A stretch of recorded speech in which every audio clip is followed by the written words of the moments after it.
26 ਨਵੰਬਰ ਨੂੰ ਪੰਜਾਬ ਤੋਂ ਤੇ ਹਰਿਆਣੇ ਤੋਂ ਚੱਲ ਕੇ ਅਸੀਂ ਦਿੱਲੀ ਪਹੁੰਚੇ। ਜਦੋਂ ਦਿੱਲੀ ਪਹੁੰਚੇ ਤਾਂ ਸਾਡੇ ਸੰਘਰਸ਼ 'ਚ ਇੱਕ ਨਵੀਂ ਐਂਟਰੀ ਹੁੰਦੀ ਆ, ਕਿਉਂਕਿ ਇਹ ਗੱਲ ਵੀ ਪੱਕੀ ਆ ਵੀ ਜਦੋਂ ਇਹੋ ਜਿਹੇ ਸੰਘਰਸ਼ ਉੱਠਦੇ ਆ, ਇਹੋ ਜਿਹੀਆਂ ਲਹਿਰਾਂ ਉੱਠਦੀਆਂ ਤਾਂ ਸਰਕਾਰ ਆਪਦੇ ਬੰਦੇ ਉਹਦੇ ਵਿੱਚ ਫਿੱਟ ਕਰਦੀ ਆ।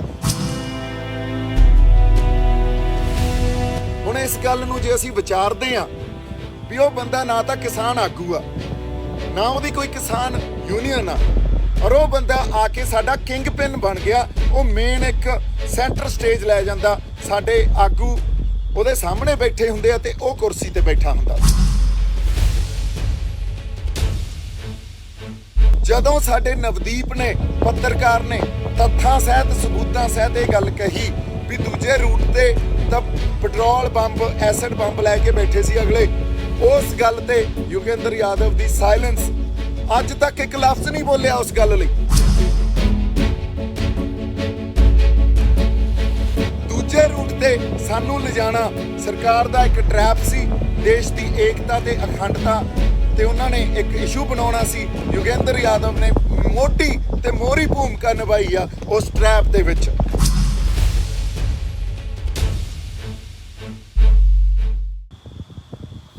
ਸਤਿ ਸ਼੍ਰੀ ਅਕਾਲ ਜੀ, ਵਾਹਿਗੁਰੂ ਜੀ ਕਾ ਖਾਲਸਾ, ਵਾਹਿਗੁਰੂ ਜੀ ਕੀ ਫਤਿਹ।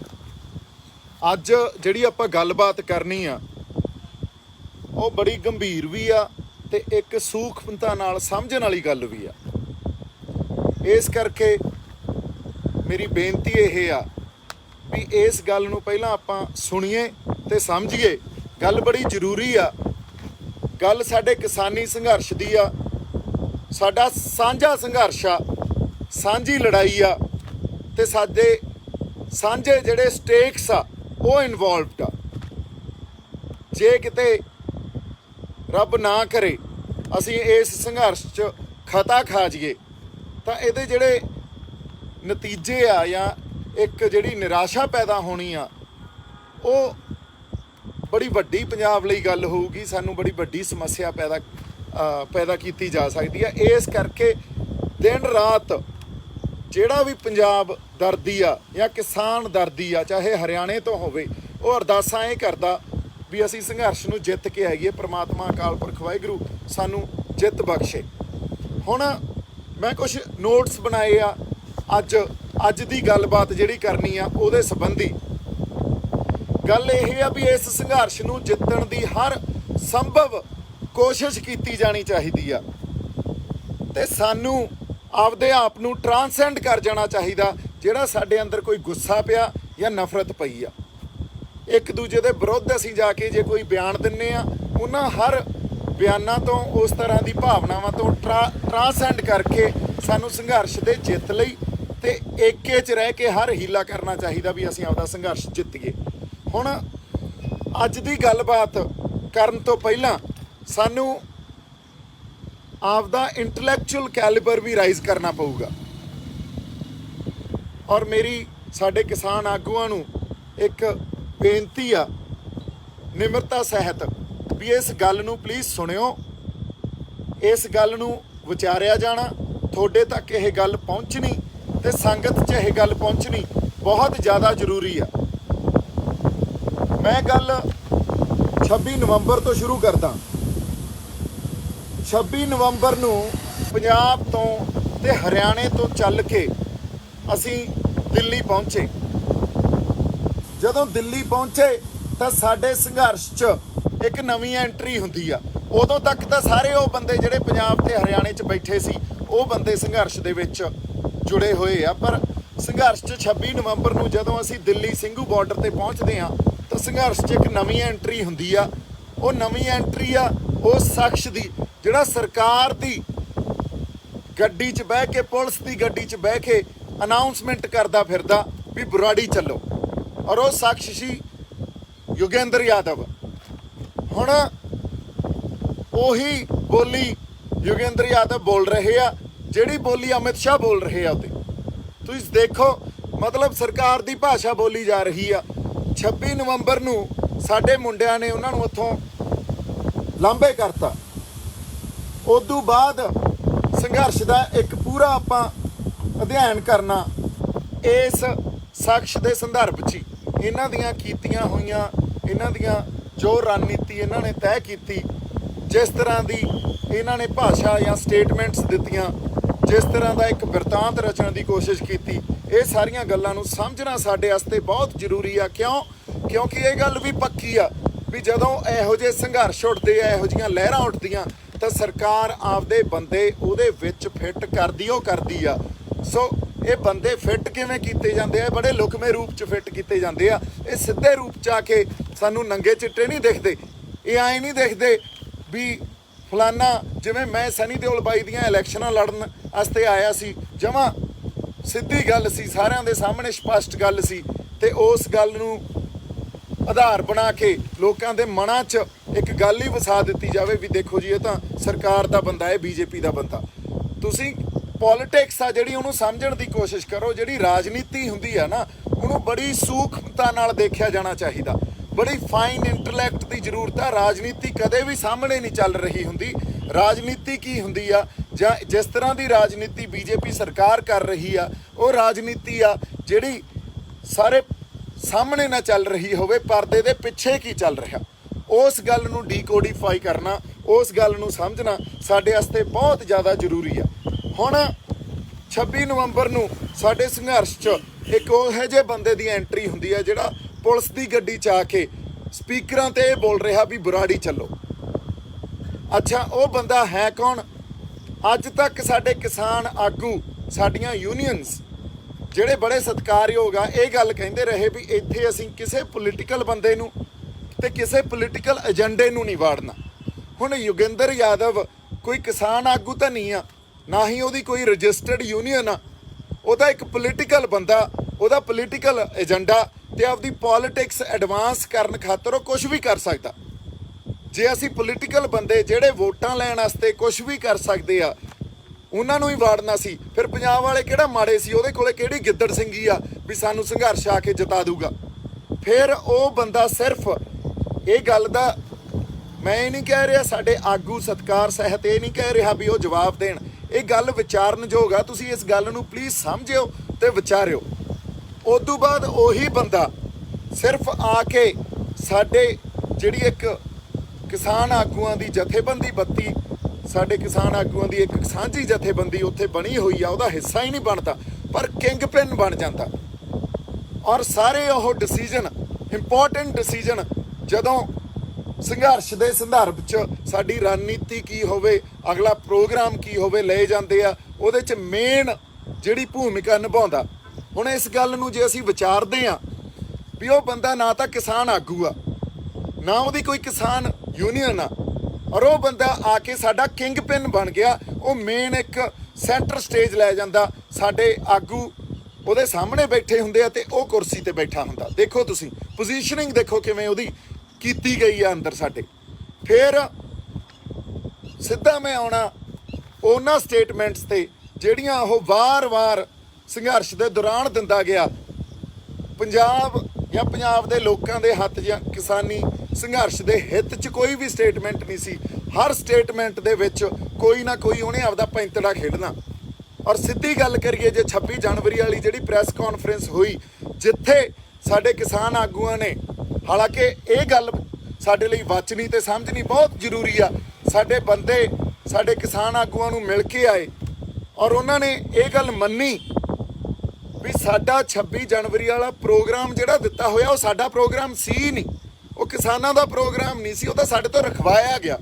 ਫਿਰ ਰਖਵਾਇਆ ਕਿਹਨੇ ਗਿਆ? ਉਸੇ ਬੰਦੇ ਨੇ, ਉਸੇ ਸ਼ਖਸ ਨੇ ਜਿਹਨੇ 26 ਨਵੰਬਰ ਦੇ ਪ੍ਰੋਗਰਾਮ ਦੇਣ ਖਾਤਰ ਪ੍ਰੈਸ ਕਾਨਫਰੰਸ ਕੀਤੀ। ਉਸ ਪ੍ਰੈਸ ਕਾਨਫਰੰਸ ਦੇ ਵਿੱਚ ਉਹ ਸੈਂਟਰ ਸਟੇਜ ਤੇ ਬੈਠਾ ਸੀ, ਮੀਡੀਆ ਨੂੰ ਸੰਬੋਧਨ ਹੀ ਉਹ ਕਰ ਰਿਹਾ ਸੀ। ਇਹਦਾ ਮਤਲਬ ਯੋਗਿੰਦਰ ਯਾਦਵ ਇਹ ਪ੍ਰੋਗਰਾਮ ਚਾਹੁੰਦਾ ਸੀ ਵੀ 26 ਜਨਵਰੀ ਵਾਲਾ ਪ੍ਰੋਗਰਾਮ ਰੱਖਿਆ ਜਾਵੇ, ਔਰ ਉਹਦੇ ਜਿਹੜੀਆਂ ਤਾਰਾਂ ਕਿੱਥੇ ਜੁੜੀਆਂ ਸੀ? ਤਾਰਾਂ ਜੁੜੀਆਂ ਸੀ ਸਰਕਾਰ ਨਾਲ, ਕਿਉਂਕਿ ਸਰਕਾਰ ਚਾਹੁੰਦੀ ਸੀ ਵੀ 26 ਜਨਵਰੀ ਵਾਲਾ ਪ੍ਰੋਗਰਾਮ ਰੱਖਿਆ ਜਾਵੇ। ਔਰ ਉਸ ਦਿਨ ਜਿਹੜਾ ਆਪਣਾ ਤੁਸੀਂ ਦੇਖ ਲਓ ਗਣਤੰਤਰ ਦਿਵਸ ਆ, ਔਰ ਗਣਤੰਤਰ ਦਿਵਸ ਦੇ ਦੌਰਾਨ ਉਸੇ ਦਿਨ ਜੇ ਕੋਈ ਵੀ ਗਤੀਵਿਧੀ ਇਹੋ ਜਿਹੀ ਹੋਈ ਜਿਹਨੂੰ ਅਸੀਂ ਦੇਸ਼ ਦੀ ਏਕਤਾ ਤੇ ਅਖੰਡਤਾ ਕਹਿ ਕੇ ਇਸ ਗੱਲ ਨੂੰ ਅਸੀਂ ਪ੍ਰਚਾਰ ਸਕਦੇ ਹਾਂ ਵੀ ਕਿਸਾਨਾਂ ਨੇ ਦੇਸ਼ ਦੀ ਏਕਤਾ ਤੇ ਅਖੰਡਤਾ ਤੇ ਹਮਲਾ ਕੀਤਾ ਤੇ ਸਾਨੂੰ ਇਸ ਸੰਘਰਸ਼ ਨੂੰ ਦਬਾਉਣਾ ਬਹੁਤ ਸੌਖਾ ਹੋ ਜਾਊਗਾ। ਸੋ ਅੱਜ ਕਿਸਾਨ ਆਗੂ ਸਾਡੇ ਇਹ ਮੰਨ ਰਹੇ ਆ ਵੀ ਇਹ ਸਾਡਾ ਪ੍ਰੋਗਰਾਮ ਨਹੀਂ ਸੀ, ਇਹ ਤਾਂ ਸਾਡੇ ਤੋਂ ਰਖਵਾਇਆ ਗਿਆ। ਰਖਵਾਇਆ ਕਿਹਨੇ ਗਿਆ? योगेंद्र यादव ने सेंटर स्टेज 'ਚ बैठ के ये गल ऐलानी भी गणतंत्र के दिन किसान दिल्ली में अंदर जाके अपनी एक ट्रैक्टर रैली करेंगे। अगर किसान नहीं करेगा तो कौन करेगा? हम दिल्ली के अंदर जाएंगे। उदू बाद तुसीं ये वेखो ਜਿਹੜੀਆਂ ਪੁਲਿਸ ਨਾਲ ਦਿੱਲੀ ਪੁਲਿਸ ਨਾਲ ਮੀਟਿੰਗਸ ਹੋ ਰਹੀਆਂ ਸੀ, ਨੈਗੋਸ਼ੀਏਸ਼ਨਸ ਚੱਲ ਰਹੀਆਂ ਸੀ, ਉਹਦੇ 'ਚ ਵੀ ਯੋਗੇਂਦਰ ਯਾਦਵ ਸ਼ਾਮਲ ਸੀ ਔਰ ਉੱਥੇ ਇਹ ਸਹਿਮਤੀ ਬਣਾਈ ਜਾ ਰਹੀ ਸੀ ਵੀ ਜਿਹੜਾ ਰਿੰਗ ਰੋਡ ਦੀ ਗੱਲ ਕੀਤੀ ਆ ਉਹ ਰਿੰਗ ਰੋਡ ਨਹੀਂ ਜਾਵਾਂਗੇ, ਕਿਸੇ ਹੋਰ ਰੂਟ ਤੇ ਤੁਹਾਨੂੰ ਜਾਣ ਨੂੰ ਕਿਹਾ ਜਾਊਗਾ। ਤੇ ਯੋਗੇਂਦਰ ਯਾਦਵ ਨੂੰ ਇਸ ਗੱਲ ਦੀ ਜਾਣਕਾਰੀ ਸੀ ਵੀ ਰੂਟ ਕੋਈ ਹੋਰ ਹੋਊਗਾ, ਪਰ ਯੋਗੇਂਦਰ ਯਾਦਵ ਨੇ 24 ਤਰੀਕ ਤਾਈਂ 25 ਤਰੀਕ ਤਾਈਂ ਆਪਦੇ ਪੱਤੇ ਹੀ ਨਹੀਂ ਖੋਲ੍ਹੇ। ਕਿਉਂ ਨਹੀਂ ਖੋਲ੍ਹੇ? ਔਰ ਉਹਨੂੰ ਪਤਾ ਸੀ ਇਸ ਗੱਲ ਦਾ, ਇਸ ਮਾਨਸਿਕਤਾ ਦਾ ਪਤਾ ਸੀ ਵੀ ਜੇ ਲਾਸਟ ਟਾਈਮ ਜਾ ਕੇ ਅਸੀਂ ਇਹ ਜਿਹੜੀ ਗੱਲ ਸੰਗਤ ਦੇ ਸਾਹਮਣੇ ਲਿਆਵਾਂਗੇ ਵੀ ਅਸੀਂ ਜਿਹੜੇ ਰੂਟ ਤੇ ਜਾ ਰਹੇ ਆ ਉਹ ਕੋਈ ਹੋਰ ਰੂਟ ਆ, ਉਹ ਰਿੰਗ ਰੋਡ ਨਹੀਂ ਆ। ਉਦੋਂ ਤੱਕ ਉਸ ਬੰਦੇ ਨੇ ਜਾਣਦੇ ਹੋਏ ਵੀ ਇਹ ਗੱਲ ਕਹਿੰਦਾ ਰਿਹਾ ਵੀ गणतंत्र के दिवस किसान दिल्ली में जाके परेड करेगा। ਔਰ 25 ਤਰੀਕ ਨੂੰ ਆ ਕੇ ਕਿਸਾਨ ਜਥੇਬੰਦੀਆਂ ਨੂੰ ਜਦੋਂ ਇਹੋ ਜੀ ਕੋਈ ਗੱਲ ਕਰਨੀ ਹੋਵੇ ਸਾਡੇ ਆਗੂਆਂ ਨੂੰ ਅੱਗੇ ਕਰ ਦਿੰਦਾ ਸੀ। ਸੋ ਇਹ ਕੋਈ ਸਾਡਾ ਕਿਸਾਨ ਯੂਨੀਅਨ ਦਾ ਆਗੂ ਗੱਲ ਨਹੀਂ ਕਰ ਸਕਦਾ ਜਾਂ ਇਹੋ ਜੀ ਸਟ੍ਰੈਟਜੀ ਨਹੀਂ ਬਣਾ ਸਕਦਾ। ਇਹੋ ਜੀ ਸਟ੍ਰੈਟਜੀ ਕੋਈ ਸਟ੍ਰੈਟਜਿਸਟ ਬਣਾ ਸਕਦਾ ਹੁੰਦਾ ਤੇ ਯੋਗੇਂਦਰ ਯਾਦਵ ਉਹੀ ਸਟ੍ਰੈਟਜਿਸਟ ਆ। ਹਮੇਸ਼ਾ ਉਹਨੇ ਅੱਜ ਤੱਕ ਪੰਜਾਬ ਵਿਰੋਧੀ ਸਟੈਂਡ ਲਿਆ, ਹਮੇਸ਼ਾ ਉਹਨੇ ਅੱਜ ਤੱਕ ਤੁਸੀਂ ਇਹ ਵੇਖ ਲਓ ਆਪਦੀਆਂ ਵੋਟਾਂ ਨੂੰ ਜਾਂ ਉਹਦੀ ਪੋਲੀਟਿਕਸ ਨੂੰ ਮੂਹਰੇ ਰੱਖ ਕੇ ਫੈਸਲੇ ਲਏ ਆ। ਉਹਦੀ ਪੋਲੀਟਿਕਸ ਐਡਵਾਂਸ ਕਰਨਾ ਉਹਦਾ ਮੇਨ ਮਕਸਦ ਹੁੰਦਾ। ਫਿਰ ਸਾਡਾ ਪ੍ਰੋਗਰਾਮ ਰਖਵਾ ਜਾਂਦਾ। ਉਸ ਤੋਂ ਬਾਅਦ ਇਹ ਗੱਲ ਕਿੱਥੇ ਜਾ ਕੇ ਡਿਕਲੇਅਰ ਹੁੰਦੀ ਆ ਵੀ ਅਸੀਂ ਰਿੰਗ ਰੋਡ ਨਹੀਂ, ਅਸੀਂ ਤਾਂ ਜੀ ਹੋਰ ਪਾਸੇ ਜਾਵਾਂਗੇ। ਜਦੋਂ ਸਾਡੇ ਨਵਦੀਪ ਨੇ ਪੱਤਰਕਾਰ ਨੇ ਤੱਥਾਂ ਸਹਿਤ ਸਬੂਤਾਂ ਸਹਿਤ ਇਹ ਗੱਲ ਕਹੀ ਵੀ ਦੂਜੇ ਰੂਟ ਤੇ ਤਾਂ ਪੈਟਰੋਲ ਬੰਬ ਐਸਿਡ ਬੰਬ ਲੈ ਕੇ ਬੈਠੇ ਸੀ ਅਗਲੇ, ਉਸ ਗੱਲ ਤੇ ਯੋਗੇਂਦਰ ਯਾਦਵ ਦੀ ਸਾਇਲੈਂਸ, ਅੱਜ ਤੱਕ ਇੱਕ ਲਫ਼ਜ਼ ਨਹੀਂ ਬੋਲਿਆ ਉਸ ਗੱਲ ਲਈ। ਫਿਰ ਅਗਲੀ ਗੱਲ ਦੇਖ ਲਓ ਤੁਸੀਂ, ਦੂਜੇ ਰੂਟ ਤੇ ਸਾਨੂੰ ਲਿਜਾਣਾ ਸਰਕਾਰ ਦਾ ਇੱਕ ਟਰੈਪ ਸੀ। ਦੇਸ਼ ਦੀ ਏਕਤਾ ਤੇ ਅਖੰਡਤਾ ਤੇ ਉਹਨਾਂ ਨੇ ਇੱਕ ਇਸ਼ੂ ਬਣਾਉਣਾ ਸੀ। ਯੋਗੇਂਦਰ ਯਾਦਵ ਨੇ ਮੋਢੀ ਤੇ ਮੋਹਰੀ ਭੂਮਿਕਾ ਨਿਭਾਈ ਆ ਉਸ ਟਰੈਪ ਦੇ ਵਿੱਚ, ਸਾਨੂੰ ਉਸ ਟਰੈਪ 'ਚ ਫਸਾਉਣ ਖਾਤਰ। ਤੇ ਉਹਨਾਂ ਨੇ ਟੂਲ ਕਿਹਨੂੰ ਬਣਾਇਆ? ਟੂਲ ਬਣਾਇਆ ਸਾਡੇ ਜਥੇਬੰਦੀਆਂ ਦੇ ਆਗੂਆਂ ਨੂੰ, ਕਿਉਂਕਿ ਉਹ ਵਾਕਈ ਸਾਡੇ ਜਥੇਬੰਦੀਆਂ ਦੇ ਆਗੂ ਇਮਾਨਦਾਰ ਆ, ਇਮਾਨਦਾਰੀ ਨਾਲ ਸੰਘਰਸ਼ ਲੜ ਰਹੇ ਆ। ਤੇ ਉਹਨਾਂ ਨੇ ਇੱਕ ਬੰਦੇ ਤੇ ਭਰੋਸਾ ਕੀਤਾ। ਉਸ ਬੰਦੇ ਨੇ ਜਿਵੇਂ ਪਿੱਠ 'ਚ ਨਹੀਂ ਛੁਰਾ ਆਪਾਂ ਐ ਘੋਪਦੇ ਹੁੰਦੇ, ਉਹ ਗੱਲ ਕੀਤੀ ਆ ਸਾਡੇ ਨਾਲ। ਉਸ ਤੋਂ ਬਾਅਦ ਸਾਡਾ ਰਣਜੀਤ ਜਿਹੜਾ ਪੁਲਿਸ ਵਾਲਿਆਂ ਨਾਲ ਜਦੋਂ ਧਰਨੇ ਤੇ ਹਮਲਾ ਹੋਇਆ ਤੇ ਪੁਲਿਸ ਵਾਲਿਆਂ ਨਾਲ ਲੜ ਪਿਆ, ਰਣਜੀਤ ਦੇ ਹੱਕ 'ਚ ਤਾਂ ਗੱਲ ਕੀ ਕਹਿਣੀ ਸੀ, ਰਣਜੀਤ ਦੇ ਉਲਟ ਪੁਲਿਸ ਨਾਲ ਜਾ ਕੇ ਇਹ ਗੱਲ ਕੀਤੀ ਵੀ ਤੁਸੀਂ ਤਾਂ ਆਪਦਾ ਕੰਮ ਕਰ ਰਹੇ ਸੀ, ਉਹ ਬੰਦਾ ਜਿਹੜਾ ਤੁਹਾਡੇ ਨਾਲ ਲੜਿਆ ਉਹ ਤਾਂ ਸਾਡਾ ਬੰਦਾ ਹੀ ਨਹੀਂ ਸੀ। ਸੋ ਵੇਖ ਲਓ, ਜਦੋਂ ਇਹ ਬੰਦੇ ਸਟੇਟਮੈਂਟਸ ਦਿੰਦੇ ਆ ਤੇ ਅਸੀਂ ਹਜੇ ਤੱਕ ਇਹਨਾਂ ਗੱਲਾਂ ਨੂੰ ਸੰਗਤ ਦੇ ਸਾਹਮਣੇ ਨਾ ਲੈ ਕੇ ਆਈਏ। ਅਗਲੀ ਗੱਲ, ਇਹ ਗੱਲ ਜਿਹੜੀ ਹੈ ਨਾ ਹੁਣ ਆਪਾਂ ਕਿਉਂ ਕਰ ਰਹੇ ਹਾਂ? 26 ਤਰੀਕ ਨੂੰ ਦੇਸ਼ ਦੀ ਏਕਤਾ ਤੇ ਅਖੰਡਤਾ, ਹਾਲਾਂਕਿ ਅਸੀਂ ਕਦੇ ਵੀ ਦੇਸ਼ ਦੀ ਏਕਤਾ ਤੇ ਅਖੰਡਤਾ ਦੇ ਖਿਲਾਫ ਹੋ ਹੀ ਨਹੀਂ ਸਕਦੇ, ਅਸੀਂ ਹਿੰਸਕ ਹੋ ਹੀ ਨਹੀਂ ਸਕਦੇ। ਅਸੀਂ ਪੀਸਫੁਲ ਸੀ, ਜਾਬਤੇ 'ਚ ਰਹਿ ਕੇ ਅਸੀਂ ਇੱਕ ਸੰਘਰਸ਼ ਲੜਿਆ ਔਰ ਉੱਥੇ ਜੋ ਗੱਲ ਹੋਈ ਆ ਉੱਥੇ ਸੰਗਤ ਰੂਪੀ ਗੱਲ ਹੋਈ ਆ। ਨਾ ਦੀਪ ਸਿੱਧੂ ਦਾ ਉਹਦੇ 'ਚ ਕੋਈ ਯੋਗਦਾਨ ਸੀ, ਨਾ ਲੱਖੇ ਦਾ ਯੋਗਦਾਨ ਸੀ। ਉਹ ਤਾਂ ਵਿਚਾਰੇ ਆਪਦੇ ਹਿਸਾਬ ਨਾਲ ਜਿੰਨਾ ਕੁ ਅਸੀਂ ਕਰ ਸਕਦੇ ਸੀ ਸੰਘਰਸ਼ 'ਚ ਅਸੀਂ ਆਪਦਾ ਯੋਗਦਾਨ ਪਾਇਆ। ਪਰ ਸੌਫਟ ਟਾਰਗੇਟ ਹਮੇਸ਼ਾ ਇਹੋ ਜਿਹੇ ਜਦੋਂ ਵਰਤਾਰੇ ਵਾਪਰਦੇ ਆ, ਇੱਕ ਮਿੰਟ ਟਰੈਕਟਰ ਲੰਘ ਜਾਣ ਦੀਏ, ਇਹੋ ਜਿਹੇ ਜਦੋਂ ਵਰਤਾਰੇ ਵਾਪਰਦੇ ਆ ਤਾਂ ਸੌਫਟ ਟਾਰਗੇਟ ਉਦੋਂ ਬੰਦਿਆਂ ਨੂੰ ਉਹਨਾਂ ਨੂੰ ਬਣਾਇਆ ਜਾਂਦਾ ਜਿਨ੍ਹਾਂ ਦਾ ਪਿਛੋਕੜ ਜਨਤਾ ਦੇ ਸਾਹਮਣੇ ਇਸ ਤਰ੍ਹਾਂ ਲਿਆ ਦਿੱਤਾ ਜਾਵੇ ਵੀ ਦੇਖੋ ਲੱਖੇ ਦਾ ਪਿਛੋਕੜ ਵੀ ਆਪਦੇ ਹਿਸਾਬ ਨਾਲ ਉਹਦਾ ਪਾਸਟ ਇੱਕ ਵਿਵਾਦ ਉਹਦੇ ਨਾਲ ਜੁੜਿਆ ਹੋਇਆ ਤੇ ਇਹ ਇਸ ਕਰਕੇ ਗਦਾਰ ਆ, ਇਹਨੇ ਵੀ ਲੋਕਾਂ ਨੂੰ ਭੜਕਾਇਆ। ਤੇ ਦੀਪ ਸਿੱਧੂ ਤਾਂ ਬੀਜੇਪੀ ਦੀ ਇਲੈਕਸ਼ਨ ਲੜ ਕੇ ਗਿਆ, ਹਾਲਾਂਕਿ ਬੀਜੇਪੀ ਨਾਲ ਮੇਰਾ ਜ਼ਿੰਦਗੀ ਭਰ ਕੋਈ ਸੰਬੰਧ ਨਹੀਂ ਰਿਹਾ, ਉਸ ਇਲੈਕਸ਼ਨ ਦੇ ਦੌਰਾਨ ਵੀ ਕੋਈ ਸੰਬੰਧ ਨਹੀਂ ਸੀ। ਔਰ ਉਹੀ ਫੋਟੋਆਂ ਦਿਖਾ ਹੋਰ ਕੋਈ ਆਧਾਰ ਹੀ ਨਹੀਂ ਆ। ਲੈ ਮੈਂ ਅੱਜ ਕਹਿੰਦਾ ਤੁਸੀਂ ਪ੍ਰੂਵ ਕਰ ਦਿਓ ਤੇ ਮੈਂ ਪੰਜਾਬ ਦੀ ਧਰਤੀ ਛੱਡ ਜੂੰਗਾ, ਮੁੜ ਕੇ ਕਦੇ ਮੁੜੂੰਗਾ ਨਹੀਂ। ਪਰ ਕਿਸੇ ਕੋਲੇ ਕੋਈ ਆਧਾਰ ਨਹੀਂ ਆ, ਕੋਈ ਤੱਥ ਨਹੀਂ ਆ। ਇੱਕ ਸਿਰਫ ਉਹ ਫੋਟੋਆਂ ਸਨੀ ਦਿਓਲ ਦੇ ਇਲੈਕਸ਼ਨ ਵਾਲੀਆਂ ਦਿਖਾ ਕੇ, ਸੋ ਉਹ ਫੋਟੋਆਂ ਦਿਖਾ ਕੇ ਕਿਵੇਂ ਸਾਡੀ ਜਨਤਾ ਨੂੰ ਕਿਵੇਂ ਮੂਰਖ ਬਣਾਉਂਦੇ ਆ, ਕਿਵੇਂ ਉਹਨਾਂ ਨੂੰ ਆਪਦੀ ਮਾਨਸਿਕਤਾ ਤੇ ਉਹ ਸੋਸ਼ਲ ਟੈਰਰ ਪੈਦਾ ਕਰਦੇ ਆ ਵੀ ਬਹੁਤ ਕੁਝ ਗਲਤ ਹੋ ਗਿਆ। ਇਹ ਤਾਂ ਦੇਖੋ ਦੇਸ਼ ਦੀ ਏਕਤਾ ਤੇ ਅਖੰਡਤਾ ਤੇ ਗੱਲ ਆ ਗਈ। ਹਾਲਾਂਕਿ ਕਿਸਾਨਾਂ ਵੱਲੋਂ ਜੋ ਉੱਥੇ ਸਾਡੇ ਸੰਘਰਸ਼ੀ ਬੰਦੇ ਗਏ ਸੀ ਉਹਨਾਂ ਵੱਲੋਂ ਕੋਈ ਹਿੰਸਾ ਨਹੀਂ ਕਿਸੇ ਨੇ ਭੜਕਾਈ, ਕਿਸੇ ਤਰ੍ਹਾਂ ਦੀ ਗੱਲਬਾਤ ਨਹੀਂ ਹੋਈ। ਜੋ ਉੱਥੇ 10-12 ਮਿੰਟ ਉੱਥੇ ਮਾਰਕੁੱਟ ਹੋਈ ਆ, ਉਹ ਪਹਿਲਾਂ ਪੁਲਿਸ ਨੇ ਲਾਠੀ ਚਾਰਜ ਸ਼ੁਰੂ ਕੀਤਾ, ਸਾਡੇ ਬੰਦਿਆਂ ਨੇ ਉਲਟਾ ਪੁਲਿਸ ਵਾਲੇ ਜਦੋਂ ਨਿਹੰਗ ਸਿੰਘ ਉਹਨਾਂ ਦੇ ਡੈਫੀਨੇਟਲੀ ਰਿਟੈਲੀਏਟ ਕੀਤਾ ਨਿਹੰਗ ਸਿੰਘਾਂ ਨੇ, ਤੇ ਉਸ ਟਾਈਮ ਜਦੋਂ ਪੁਲਿਸ ਵਾਲੇ ਸਾਡੇ ਛਾਲਾਂ ਵੀ ਮਾਰ ਰਹੇ ਸੀ, ਸਾਡੇ ਬੰਦਿਆਂ ਨੇ ਉੱਤੇ ਲਿਟ ਬਚਾਏ ਆ। ਸੋ ਅਸੀਂ ਤਾਂ ਹਿੰਸਕ ਹੈ ਹੀ ਨਹੀਂ ਸੀ, ਔਰ ਨਾ ਕੋਈ ਇਹ ਪ੍ਰੀ ਪਲਾਨਡ ਗੱਲ ਸੀ, ਨਾ ਕੋਈ ਇਹਦੇ 'ਚ ਇੱਕ ਦੂਜੇ ਨੂੰ ਕੋਈ ਇਹ ਮਿੱਥ ਕੇ ਗਿਆ ਸੀ ਵੀ ਚੱਲੀਏ। ਇਹ ਤਾਂ ਗੱਲ ਉੱਥੇ ਚਾਣਚੱਕ ਹੋਈ ਆ, ਔਰ ਚਾਣਚੱਕ ਅੱਜ ਤੱਕ ਇਹ ਤਾਂ ਤੱਥਾਂ ਦੇ ਤੇ ਸਬੂਤਾਂ ਤੇ ਆਧਾਰ ਤੇ ਸਾਹਮਣੇ ਆ ਚੁੱਕੀਆਂ ਗੱਲਾਂ। ਦੀਪ ਸਿੱਧੂ ਦੀ ਬੇਲ ਆ ਜਿਹੜੀ, ਉਹ 9ਵੀਂ ਜਾਂ 10ਵੀਂ ਬੇਲ ਹੁੰਦੀ ਆ, ਉਦੋਂ ਪਹਿਲਾਂ 9 ਬੇਲਾਂ ਹੋ ਜਾਂਦੀਆਂ। ਦੱਸੋ ਵੀ ਦੀਪ ਸਿੱਧੂ ਦੇ ਖਿਲਾਫ ਅੱਜ ਪੁਲਿਸ ਕੋਲੇ ਵੀ ਕੁਝ ਨਹੀਂ ਆ, ਸਰਕਾਰ ਕੋਲੇ ਵੀ ਕੁਝ ਨਹੀਂ ਆ। ਇੰਨੀ ਨੇਰਗਰਦੀ ਤਾਂ ਨਹੀਂ ਹੈ ਨਾ ਵੀ ਕੁਝ ਕ੍ਰੀਏਟ ਕਰ ਦੇਣਗੇ। ਕੁਝ ਗਲਤ ਨਹੀਂ ਕੀਤਾ, ਪਰ ਦੋ ਬੰਦੇ, ਦੋ ਸੌਫਟ ਟਾਰਗੇਟ ਲੱਭੇ ਗਏ, ਇੱਕ ਲੱਖਾ ਤੇ ਇੱਕ ਮੈਂ, ਦੋਨਾਂ ਤੇ ਸਭ ਕੁਝ ਥੋਪਿਆ ਗਿਆ। ਪਰ ਐਕਚੁਅਲੀ ਪਲਾਂਟਡ ਬੰਦਾ ਕੌਣ ਆ? ਔਰ ਸਾਡੀਆਂ ਜਥੇਬੰਦੀਆਂ ਨੂੰ, ਸਾਡੇ ਕਿਸਾਨ ਆਗੂਆਂ ਨੂੰ ਮੈਂ ਬੇਨਤੀ ਕਰਦਾ, ਇਸ ਗੱਲ ਨੂੰ ਸਮਝਿਓ, ਪਲਾਂਟਡ ਬੰਦਾ ਕੌਣ ਆ। ਅੱਜ ਤੁਹਾਡੇ ਨਾਲ ਗੱਲ ਹੋ ਗਈ ਆ, ਇਸ ਤੋਂ ਬਾਅਦ ਤਾਂ ਮੇਰੇ ਕੋਈ ਸ਼ਬਦ ਬੋਲਣੇ ਕੋਈ ਬਾਹਲੇ ਮਾਇਨੇ ਨਹੀਂ ਰੱਖਦੇ। ਸਾਨੂੰ ਆਪਸ ਵਿੱਚ ਲੜ ਕੇ, ਆਪਸ ਇੱਕ ਦੂਜੇ ਦੇ ਵਿਰੁੱਧ ਬਿਆਨ ਦੇ ਕੇ ਇਹ ਸਾਡਾ ਫੋਕਸ ਪੁਆਇੰਟ ਲੂਜ਼ ਕਰਾਉਣਾ ਚਾਹੁੰਦੇ ਆ। ਸਰਕਾਰਾਂ ਚਾਹੁੰਦੀਆਂ ਸਾਡਾ ਏਕਾ ਨਾ ਬਣੇ। ਮੈਂ ਕਿਸਾਨ ਜਥੇਬੰਦੀਆਂ ਨੂੰ ਤੇ ਸਾਡੇ ਆਗੂਆਂ ਨੂੰ ਇਹ ਬੇਨਤੀ ਕਰਦਾ ਵੀ ਏਕੇ 'ਚ ਰਹਿ ਕੇ ਚੱਲੀਏ।